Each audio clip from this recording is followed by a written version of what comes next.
This is how to program the FD model. Once you've installed Parameter Editor and you've got these application extensions in the same folder, click on the Parameter Editor and that will bring this up. But once you see this Parameter Editor, you'll want to click Open Port, come up here to where it shows Model. Now you could click Auto Check and Read. What I generally like to do is click on the O7W if it's a 3G model, and then just manually click on Read down below. Now if you click Read right after opening, if it comes up like this, very good. If it doesn't, if it comes up with an error, sometimes we find you click Read too fast after making it O7W. If you go straight to Read, sometimes it doesn't open straight away. But since this is opened, we'll proceed from here. The software version 1630, that's the latest current version. The IMEI, now this will tell you whether it's a 900/2100 megahertz frequency or the 850/1900. The 1, 2, 3, 4, 5, 6th digit is the number 6. That tells us that this is a 900 megahertz frequency unit, which means it can be used on the Optus network. To get the 850, which is for the Telstra network, this needs to say a 4. The 6th digit must say 4. Okay, so what we do is we'd start programming in the emergency contact numbers. 2, 3, 4, 5, 6, 7, 8. So for example, we just would enter here.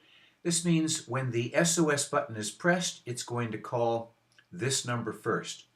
Now the numbers you can program in can be landline, so 1, 2, 3, 4, 5, 6, 7, 8. They can be landline, mobile, or even 000. And you don't have to program in 5 numbers. You can have up to 5 numbers. But you can program in any of those different types of numbers. The time zone refers to wherever you are. We're here in Perth, so our time zone is going to be 8. If we were in Queensland, for example, we'd make it 10. Name in SMS. Let's suppose the person's name is Sally. So we might say it's Sally.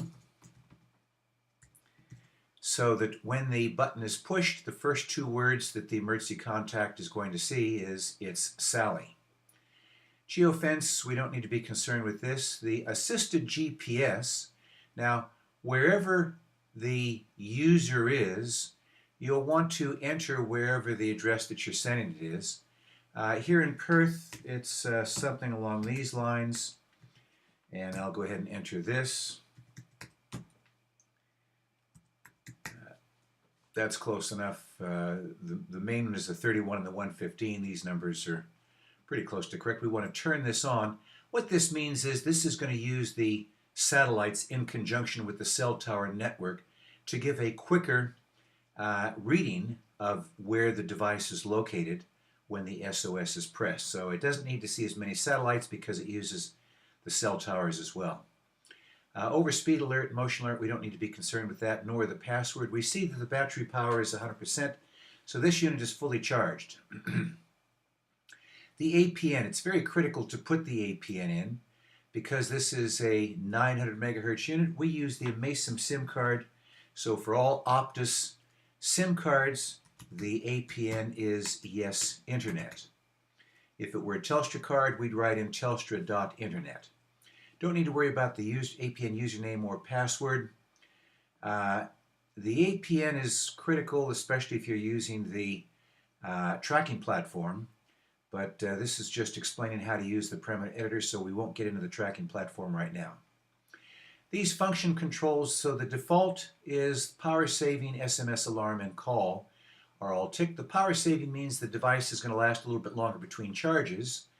The downside of that is that it takes a little bit longer for the GPS to come on because by default the GPS is sleeping until it's activated, which means it takes a little bit longer to fire up. If we were to switch power saving off, the GPS would come on quicker and perhaps a bit more accurately. But we can tell in the message whether it's the last known location or the current location because it'll tell us in the message which of those 2 it is.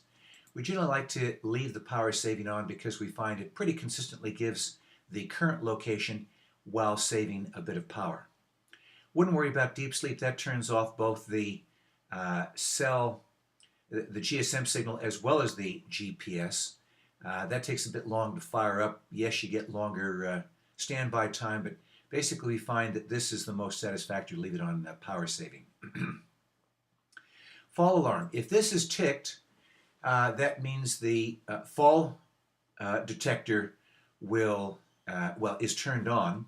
The default is that it would be in the middle setting. There's 9 settings.